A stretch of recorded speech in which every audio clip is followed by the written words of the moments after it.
Hallelujah. ക്രൂശിലെ 7 തിരുമൊഴികളാണ് നമ്മൾ പഠിച്ചുകൊണ്ടിരിക്കുന്നത്. ഒന്നാമതായി നമ്മൾ കണ്ടു, അവൻ പിതാവിനോട് ഒരു മധ്യസ്ഥ പ്രാർത്ഥന നടത്തുന്നതാണ്. എന്താണ്? പിതാവേ, ഇവർ ചെയ്യുന്നത് എന്തെന്ന് അറിയായികയാൽ ഇവരോട് ക്ഷമിക്കണമേ എന്നാണ് പറയുന്നത്. രണ്ടാമത്തെ തിരുമൊഴി, തന്നിൽ വിശ്വസിച്ച ആ അനുതപിച്ച കള്ളനോട് കർത്താവ് പറഞ്ഞു, ഇന്ന് നീ എന്നോട് കൂടെ പറുദീസയിലിരിക്കുമെന്ന് ഞാൻ സത്യമായി നിന്നോട് പറയുന്നു എന്ന് പറഞ്ഞു. മൂന്നാമത്, യേശു തൻ്റെ അമ്മയായ മറിയയെ കണ്ടിട്ട് അടുത്ത് നിൽക്കുന്ന യോഹന്നാനെ കാണിച്ചിട്ട് പറഞ്ഞു, ഇതാ നിൻ്റെ മകൻ. എന്നിട്ട് യോഹന്നാനോട് പറഞ്ഞു, ഇതാ നിൻ്റെ അമ്മ. തൻ്റെ ശിഷ്യൻ അന്ന് മുതൽ അവൻ്റെ അമ്മയെ അല്ലെങ്കിൽ മറിയയെ അവൻ്റെ വീട്ടിൽ കൈക്കൊണ്ടു. പിന്നീട് നമ്മൾ വീണ്ടും യേശുക്രിസ്തുവിൻ്റെ തിരുമൊഴികൾ കാണുമ്പോൾ മൂന്നാമത്തെ തിരുമൊഴി, അത് 3 മണിക്കൂർ ഇരുളുണ്ടാകും നമ്മൾ കാണുന്നുണ്ട്. രാവിലെ 9 മണി മുതൽ 12 മണി വരെ ആണ് ആദ്യത്തെ സന്ദർഭങ്ങൾ, നമ്മൾ ആദ്യത്തെ 3 തിരുമൊഴികൾ കാണുന്നത്. എന്നാൽ 12 മണി മുതൽ, അതായത് 6 മണി മുതൽ 9 മണി നേരം വരെ എന്ന് പറയുമ്പോൾ ഉച്ചയ്ക്ക് 12 മണി മുതൽ, അല്ലെങ്കിൽ നട്ടുച്ചയ്ക്ക് 12 മണി മുതൽ വൈകുന്നേരം 3 മണി വരെ, അതാണ് ഏറ്റവും കൂടുതൽ പ്രകാശം ഉണ്ടാകേണ്ടതായ സമയം. പക്ഷേ ആ സമയത്താണ് ദേശമെല്ലാം ഇരുട്ടുണ്ടാകുന്നത്. പകൽ 3 മണി നേരം ആകുന്ന സമയത്ത്, ഏകദേശം 3 മണി നേരമായപ്പോൾ യേശു അവൻ്റെ എൻ്റെ ദൈവമേ നീ എന്നെ കൈവിട്ടതെന്ന് അവൻ്റെ ആ വേദനയിൽ കർത്താവിനോട് വിളിച്ചു ചോദിക്കുന്ന, അല്ലെങ്കിൽ നിലവിളിക്കുന്നതായ ഒരു സന്ദർഭമാണ് നമ്മൾ കാണുന്നത്. എലോവായ് എലോവായ് ലമ സബക്തനി എന്ന് നമ്മൾ പറയുന്നു. എൻ്റെ ദൈവമേ നീ എന്നെ കൈവിട്ടതെന്ത്. അത് ഒരുപക്ഷെ മാനുഷിക നിലയിൽ യേശുവിൻ്റെ വേദനയുടെ സന്ദർഭത്തിൽ പറയുന്നതാണെന്ന് പറഞ്ഞാലും നമ്മളതിനകത്ത് വിഷമിക്കേണ്ട കാര്യമൊന്നുമില്ല. എന്നാൽ അതിനപ്പുറത്ത് നമ്മൾ ഇന്ന് രാവിലെ കണ്ട ഒരു കാര്യമുണ്ട്. അതിനപ്പുറത്ത് ഒരു സെപ്പറേഷൻ്റെ ഒരു പ്രശ്നമുണ്ട്. ഒരു വലിയ ദൈവവും തൻ്റെ പുത്രനും തമ്മിൽ ആദ്യമായിട്ട്, പക്ഷെ ചരിത്രത്തിൽ ആദ്യമായിട്ടാണ് പിതാവും പുത്രനും തമ്മിൽ ഒരു വേർപാടുണ്ടാകുന്നത്. അതുവരെയും യേശുവിനെ നോക്കിക്കൊണ്ട് പിതാവ് പറഞ്ഞുകൊണ്ടിരുന്നത് എന്താണ്? ഇവൻ എൻ്റെ പ്രിയപുത്രൻ, ഇവനിൽ ഞാൻ പ്രസാദിച്ചിരിക്കുന്നു എന്നാണ്. എന്നാൽ ഇപ്പോഴെന്താണ് സംഭവിച്ചത്? ഒരു പ്രത്യേക സന്ദർഭത്തിൽ, അല്ലെങ്കിൽ യേശുവിൻ്റെ ജീവിതത്തിൽ, മാനുഷിക ജീവിതത്തിൽ നേരിട്ട ഏറ്റവും വലിയ പ്രതിസന്ധിയുടെ സമയത്ത് എന്ത് സംഭവിച്ചു?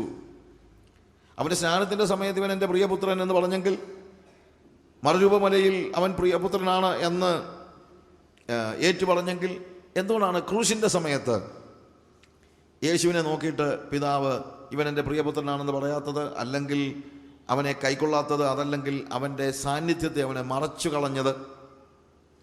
കാരണം നാം ദൈവത്തിൽ നീതിയാകേണ്ടതിന് നമുക്ക് പകരമായിട്ട് യേശു കർത്താവ് എന്ത് ചെയ്തു? ദൈവം അവനെ നമുക്ക് പകരം പാപമാക്കി തീർക്കുകയാണ്. അപ്പോൾ കാൽവരി ക്രൂശിലേക്ക് നോക്കുമ്പോൾ പിതാവ് കാണുന്നത്, ശരിക്കും പറഞ്ഞു കഴിഞ്ഞാൽ, സ്വന്തം പുത്രനെ അല്ല, പ്രത്യുത നമ്മുടെ പാപമാണ്. യേശുവിനെ രക്ഷിക്കുവാൻ പിതാവായ ദൈവം പരിശ്രമിച്ചിരുന്നെങ്കിൽ നമ്മളെല്ലാവരും നരകത്തിന് അധീനരായി പോകുമായിരുന്നു. അതുകൊണ്ട് നമ്മളെ ഓർത്ത്, അതുകൊണ്ടാണ് നാം അഭക്തരായിരിക്കുമ്പോൾ തന്നെ ക്രിസ്തു നമുക്ക് വേണ്ടി ക്രൂശിൽ മരിച്ചു. ആ മരണമാണ് വാസ്തവത്തിൽ ദൈവത്തിൻ്റെ സ്നേഹത്തിൻ്റെ പ്രദർശനമായിരിക്കുന്നത്. നമുക്ക് പകരമായിട്ട് അവൻ മരിച്ചു, അവൻ ക്രൂശിൽ മരിച്ചു. ഇനി അതിനുശേഷമുണ്ടായ 5-ാമത്തെ തിരുമൊഴി, എനിക്ക് ദാഹിക്കുന്നു എന്നാണ്. അത് നമ്മൾ കഴിഞ്ഞ ക്ലാസ്സിൽ നമ്മൾ എടുത്ത ഒരു കാര്യമാണ്. എനിക്ക് ദാഹിക്കുന്നു. തീർച്ചയായും മാനുഷികമായ നിലയിൽ യേശുവിന് ദാഹിച്ചു എന്നുള്ളതിന് സംശയമൊന്നുമില്ല. കാരണം അത്രയ്ക്കും പീഡനം അവൻ സഹിക്കുന്നുണ്ട്. അതിൻ്റെ പ്ലെയിനായിട്ടുള്ള ഒരു വിശദീകരണമാണ്. എന്നാൽ അതിലുപരിയായി അവൻ്റെ ദാഹം എന്താണ്? മനുഷ്യവർഗത്തിന് വേണ്ടിയാണ്. നമ്മളെ അവൻ ദാഹിക്കുന്നു. അവൻ നമ്മളെയും, അല്ലെങ്കിൽ നമ്മൾ രാവിലെ കണ്ടതുപോലെ നമുക്ക് ആത്മതലത്തിൽ യേശുവിൻ്റെ ദാഹത്തെ മനസ്സിലാക്കണം. അവൻ നമുക്ക് വേണ്ടി ദാഹിക്കുകയാണ്. നമ്മൾ അവന് വേണ്ടിയും ദാഹിക്കണം. അവൻ്റെ ദാഹം തീരണമെങ്കിൽ നമുക്ക് അവന് കൊടുക്കണം. ഞാൻ എന്നെ തന്നെ അവന് കൊടുക്കുമ്പോഴാണ് അവൻ്റെ ദാഹം തീരുന്നത്. എന്നാൽ എന്നെ തന്നെ മാത്രമല്ല, കാരണം യേശു മരിച്ചത് എനിക്ക് വേണ്ടി മാത്രമല്ല, യേശു മരിച്ചത് നമുക്ക് എല്ലാവർക്കും വേണ്ടി മാത്രമല്ല, മനുഷ്യകുലത്തിലുള്ള സകല വ്യക്തികൾക്കും വേണ്ടി യേശു കർത്താവ് മരിച്ചതുകൊണ്ട് യേശു ദാഹിക്കുന്ന ആർക്കൊക്കെ വേണ്ടിയാണ്? എല്ലാവർക്കും വേണ്ടിയുമാണ്. അതുകൊണ്ട് അവന് ദാഹിക്കുന്നു എന്ന വാക്ക് ക്രൂശിലെ ഒരു തിരുമൊഴിയായി അവിടെ തീരുകയല്ല. ഇന്നും അവൻ പറയുന്ന കാര്യമുണ്ട്, എനിക്ക് ദാഹിക്കുന്നു, എനിക്ക് ദാഹിക്കുന്നു. അങ്ങനെ ദാഹിക്കുന്നെങ്കിൽ ആ ദാഹം തീർക്കാൻ നമ്മൾ എന്ത് ചെയ്തേ പറ്റുകയുള്ളൂ? എന്ത് ചെയ്യണം? യേശുവിന് ഈ ലോകത്തിലെ ജനതയെ ഏൽപ്പിച്ചു കൊടുക്കണം, എത്തിച്ചു കൊടുക്കണം. അവൻ്റെ രാജ്യത്തിലേക്ക് അവൻ പ്രവേശിക്കണം, അവൻ്റെ പ്രജയായിത്തീരണം. അപ്പോഴാണ് അവൻ്റെ ദാഹം തീരുന്നത്. ആത്മാവിൻ്റെ തലത്തിൽ അവൻ്റെ ദാഹം തീരുന്നത് നമ്മളെ തന്നെ അവൻ ഏൽപ്പിച്ചു കൊടുക്കുമ്പോഴും മറ്റുള്ളവരെ ഒരു നിരപ്പിൻ്റെ ശുശ്രൂഷയിലൂടെ അവരുടെ കരം പിടിച്ച് കർത്താവിൻ്റെ കരത്തിൽ ഏൽപ്പിച്ചു കൊടുക്കുമ്പോഴാണ്. അപ്പോഴാണ് അവൻ്റെ ദാഹം തീരുന്നത്. അതാണ് നമ്മൾ 5-ാമത്തെ തിരുമൊഴി ആയിക്കേണ്ടത്. 6-ാമത്തെ തിരുമൊഴി സകലതും നിവൃത്തിയായി എന്നുള്ളതാണ്. It is finished, everything finished. അവൻ മരണത്തിൻ്റെ സമയത്ത് സാധാരണ ഒരു മനുഷ്യൻ്റെ ജീവനാണ് ഇല്ലാതെയാകുന്നത്. His life is finished. എന്നാൽ യേശുവിൻ്റെ ജീവനല്ല അവിടെ പറയുന്ന, യേശുവിൻ്റെ ജീവൻ ഇല്ലാതെയായെന്നല്ല, പ്രത്യുത അത് നിവൃത്തിയായെന്നാണ്. It is finished. എന്തിനു വേണ്ടി അവൻ ഭൂമിയിലേക്ക് വന്നോ അത് നിവൃത്തിയായി. ഇതാണ് നമ്മളിപ്പോൾ പഠിച്ചുകൊണ്ടിരിക്കുന്ന യേശുവിൻ്റെ 6-ാമത്തെ തിരുമൊഴി. 6-ാമത്തെയും 7-ാമത്തെയും തിരുമൊഴികളാണ് ഇനി നമുക്ക് പഠിച്ചു തീർക്കാനുള്ളത്. ഞാൻ രാവിലെ പറഞ്ഞല്ലോ, തിരുവെഴുത്തുകളുടെ നിവൃത്തിയായി യേശു കർത്താവ് ഭൂമിയിലേക്ക് വന്നു. എബ്രായ ലേഖനം 9-ാം അധ്യായത്തിൻ്റെ 24 മുതലുള്ള വാക്യങ്ങൾ വായിക്കുമ്പോൾ അവൻ അവൻ്റെ ഒരിക്കലായി നടന്ന യാഗം. അതുവരെയും മഹാപുരോഹിതന്മാർ എപ്പോഴും എന്ത് ചെയ്തു? എല്ലാ സമയത്തും ഇടയ്ക്കിടെ ആട്ടുകൊറ്റന്മാരുടെ രക്തവുമായി വിശുദ്ധ മന്ദിരത്തിലേക്ക് ചെല്ലേണ്ടതായ ഒരാവശ്യമുണ്ടായിരുന്നു, എവറി ടൈം. എന്നാൽ യേശു ഇപ്പോൾ ആട്ടുകൊറ്റന്മാരുടെ രക്തം കൊണ്ടല്ല, അവിടെ എഴുതിയിരിക്കുന്നത് അന്യരക്തം കൊണ്ടല്ല, സ്വന്തം രക്തം കൊണ്ട് തന്നെ അവൻ ദൈവത്തിൻ്റെ സന്നിധിയിലേക്ക് പ്രവേശിക്കുകയാണ്. അവൻ്റെ ജീവൻ തന്നെ അവൻ മറുവിലയായി കൊടുക്കുന്നു. അതൊരു വൺ ടൈം സാക്രിഫൈസാണ്. ഇനിയൊരു സാക്രിഫൈസ് ഇല്ല, ഇനിയൊരു സാക്രിഫൈസിൻ്റെ ആവശ്യവുമില്ല. ഇനിയൊരു സാക്രിഫൈസ് ഇല്ല എന്നുള്ളത്, ആവശ്യമില്ല എന്നുള്ളത് നമുക്കൊരു ആശ്വാസമാണ്. അതേസമയം ഇനിയൊരു സാക്രിഫൈസും അവശേഷിച്ചിട്ടില്ല, ഇനിയൊരു യാഗവും എന്ത് ചെയ്തിട്ടില്ല? അവശേഷിച്ചിട്ടില്ല. യേശു ക്രിസ്തുവിൻ്റെ ആ വിശുദ്ധ രക്തത്തെ മലിനമെന്ന് എണ്ണുന്നവർക്ക് വേണ്ടി മറ്റൊരു യാഗം അവശേഷിച്ചിട്ടില്ല എന്നുള്ളതും നമ്മൾ മറന്നു പോകരുത്. നിവൃത്തിയായി എന്നുള്ളത് 3 തലത്തിൽ നമുക്ക് മനസ്സിലാക്കാൻ പറ്റും. ഉൽപ്പത്തി പുസ്തകം 2-ാം അധ്യായത്തിൽ നമ്മൾ കണ്ടു, സൃഷ്ടി 6 ദിവസത്തെ സൃഷ്ടി കഴിഞ്ഞപ്പോൾ ദൈവം പറയുന്നു, അവൻ്റെ പ്രവൃത്തികളിൽ നിന്ന് നിവൃത്തനാണ്. Retreated, rest, finished, all the work is finished. എല്ലാ സൃഷ്ടിയും നിന്നു.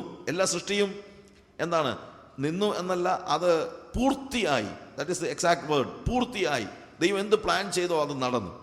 എന്നാൽ ആ സൃഷ്ടിയിലേക്ക് പാപം പ്രവേശിച്ചു കഴിഞ്ഞപ്പോൾ പിന്നീടാണ് വീണ്ടെടുപ്പ് ആവശ്യമായിരിക്കുന്നത്. ഇപ്പോൾ യേശു കർത്താവ് നിവൃത്തിയായി എന്ന് പറയുന്നത്, ഉൽപ്പത്തി പുസ്തകം 2-ാം അധ്യായത്തിൽ ദൈവം നിവൃത്തനായി എന്ന് പറയുന്നത് എന്തിൽ നിന്നാണ്? സൃഷ്ടിയിൽ നിന്ന് നിവൃത്തനായി, അഥവാ സൃഷ്ടി പൂർത്തിയായി എന്നാണ്. എന്നാൽ കാൽവറി ക്രൂശിൽ യേശു കർത്താവ് വീണ്ടെടുപ്പ് പൂർത്തിയാക്കി. വീണ്ടെടുപ്പിന് വേണ്ടി എന്തെല്ലാം ആവശ്യമുണ്ടോ അത് മുഴുവൻ അവൻ നിവൃത്തിയാക്കി. ഇനി ഒരു നിവൃത്തി കൂടെ ബാക്കിയുണ്ട്. അത് മനുഷ്യപുത്രന്മാരുടെ തേജസ്കരണം, നമ്മുടെ തേജസ്കരണം എന്നുള്ളതാണ്. നമുക്ക് വേണ്ടി ദൈവം ഒരുക്കിയിരിക്കുന്ന പുതിയ ആകാശവും പുതിയ ഭൂമിയും. വെളിപ്പാട് 21-ാം അധ്യായത്തിൽ അവിടെയാണ് ആത്യന്തികമായ നിവൃത്തി സംഭവിക്കുന്നത്. Everything will be a new one. Everything, old is gone, all things. പഴയത് സകലതും എന്ത് ചെയ്തു? കഴിഞ്ഞുപോയി. സകലതും പുതുതായിത്തീരുന്ന ഒരു പുതിയ സൃഷ്ടി. ആദ്യത്തെ സൃഷ്ടി ദൈവം നിവൃത്തിയായി, അത് കർത്താവ് നിവർത്തിച്ചു. അതിന് കേടുപറ്റിയപ്പോൾ അവൻ വീണ്ടെടുപ്പ് നിവൃത്തിയാക്കി യേശു കർത്താവ്. ഇനി ഇതാ പുതിയ സൃഷ്ടി. അതാണ് നമ്മൾ വെളിപ്പാട് പുസ്തകം 21-ാം അധ്യായത്തിൽ കാണുന്നത് നമ്മൾ കണ്ടു. ഈ നിവൃത്തിയായി എന്ന വാക്ക് പല രീതിയിൽ, പല തലത്തിൽ അതിൻ്റെ നിവൃത്തി നമുക്ക് കാണാനായിട്ട് പറ്റും. എല്ലാ തിരുവെഴുത്തും നിവൃത്തിയാവുന്നതാണ് നമ്മൾ അവിടെ കാണുന്നത്. അതായത് യോഹന്നാൻ്റെ സുവിശേഷം 19-ാം അധ്യായം 28 മുതലുള്ള വാക്യങ്ങൾ വായിക്കുമ്പോൾ, അതിന് ശേഷം സകലവും തികഞ്ഞിരിക്കുന്നുവെന്ന് യേശു അറിഞ്ഞിട്ട് തിരുവെഴുത്ത് നിവൃത്തിയാകും വണ്ണം എനിക്ക് ദാഹിക്കുന്നു എന്ന് പറഞ്ഞു. തിരുവെഴുത്ത് നിവൃത്തിയാകും വണ്ണം എനിക്ക് ദാഹിക്കുന്നു എന്ന് പറഞ്ഞു. നോക്ക്, ആ വാക്ക് യോഹന്നാൻ ഉപയോഗിക്കുന്ന തിരുവെഴുത്ത് നിവൃത്തിയാകുവാൻ തക്കവണ്ണം. നമ്മളുടെ ജീവിതത്തിൽ, നമ്മളുടെ ലൈഫിലേക്ക് നമ്മൾ നോക്കുമ്പോഴത്തേക്ക് ദൈവം നമുക്ക് തന്നിരിക്കുന്നതായ ഒരു ജീവനുണ്ട്. ആ ജീവൻ അല്ലെങ്കിൽ ഒരു ജീവിതം അതിൻ്റെ പൂർത്തീകരണമാണ് ദൈവം നമ്മൾ ഇന്ന് പ്രതീക്ഷിക്കുന്നത്. പക്ഷേ ആ പൂർത്തീകരണത്തിനൊരു പ്രത്യേകതയുണ്ട്. ദൈവം നമുക്ക് നൽകിയിരിക്കുന്ന മിഷൻ പൂർത്തീകരിക്കേണ്ടത് ദൈവം നമുക്ക് നൽകിയിരിക്കുന്ന വഴിയിലൂടെയും ആയിരിക്കണം. യേശു കർത്താവ് ശരിക്കും ഇവിടെ ദൈവം ഭരമേൽപ്പിച്ച് അവൻ്റെ ദൗത്യം നിർവഹിക്കുന്നുണ്ട്. പക്ഷേ ആ ദൗത്യം നിർവഹിക്കുന്നത് എങ്ങനെയാണ്? അതിൻ്റെ എല്ലാ വിശദാംശത്തിലുമാണ്. എല്ലാ വിശദാംശത്തിലും പഴയ നിയമത്തിൽ യേശുവിനെ കുറിച്ചുള്ള സകല പ്രവചനങ്ങളും എന്ത് ചെയ്യുകയാണ്? അവൻ്റെ ജീവിതത്തിൽ നിവൃത്തിയാകുകയാണ്. എല്ലാ കാര്യങ്ങളും അതിൻ്റെ നമ്മൾ 22-ാം സങ്കീർത്തനം രാവിലെ വായിച്ചല്ലോ. അതിനകത്തെ ഓരോ ഭാഗങ്ങളും വായിക്കുമ്പോൾ നമ്മൾ ശരിക്കും പറഞ്ഞാൽ വെരുണ്ടു പോകും. ക്രൂശീകരണം നേരിട്ട് മുന്നിൽ കണ്ടാൽ പോലും ഇത്രയും വിശദമായിട്ട് എഴുതാൻ പറ്റുമോ നമുക്ക് സംശയം തോന്നുന്നു. നമ്മളിപ്പോൾ ക്രൂശീകരണം കണ്ടേ ചില ആൾ എഴുതിയാൽ പോലും ഇത്രയും കൃത്യമായ ഒരു പ്രവചനമായിട്ട് അത് പറ്റുമോ എന്ന് നമുക്ക് സംശയം തോന്നും. കാര്യം അവൻ്റെ അങ്കിക്കായി അവർ ചീട്ടിട്ടു, അവൻ്റെ വസ്ത്രം അവർ പകുത്തെടുത്തു, അവൻ്റെ കൈകളെയും കാലുകളെയും തുളച്ചു. നോക്ക്, ഓരോ ഭാഗങ്ങളും എത്ര കൃത്യമായിട്ട് അവൻ പറയുന്നു എന്നുള്ളത് നമ്മൾ നോക്കണം.